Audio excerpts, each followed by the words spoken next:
लोकसभा चुनाव के 2 चरण पूरे होने के बाद अब तीसरे चरण की तैयारियों में सभी राजनीतिक दल जुटे हुए हैं। लगातार प्रचार प्रसार भी किया जा रहा है।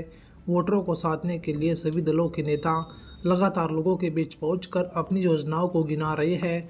ऐसे में अब राजनेता तीसरे चरण की तैयारियों में जुट गए हैं। लोकसभा चुनाव में सभी सीटों पर बड़ी जीत दर्ज करने के लिए राजनेता लगातार प्रयास भी कर रहे हैं।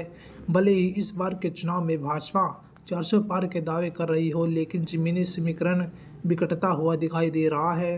लोकसभा चुनाव में यूपी अहम रोल निभाती है। ऐसा हम इसलिए कह रहे हैं कि क्योंकि प्रदेश में सबसे ज़्यादा 80 सीटें हैं। इन सीटों पर सभी प्रत्याशी जमकर प्रचार प्रसार कर रहे हैं। अब यही 80 सीटें तय करेगी देश में किसकी सरकार बनेगी।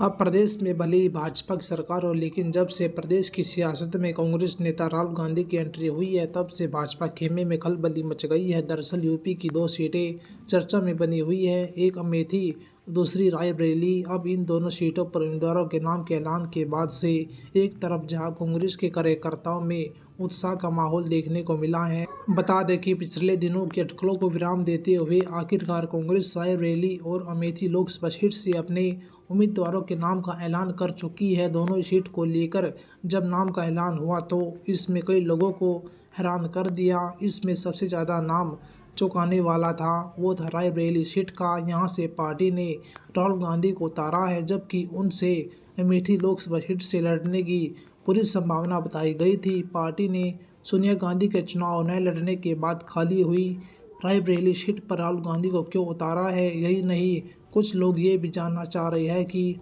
आखिर राहुल गांधी ने अपनी पुरानी सीट, जहां से वह 3 बार सांसद रहे थे, वहां से इस बार लड़ना ठीक क्यों नहीं समझा।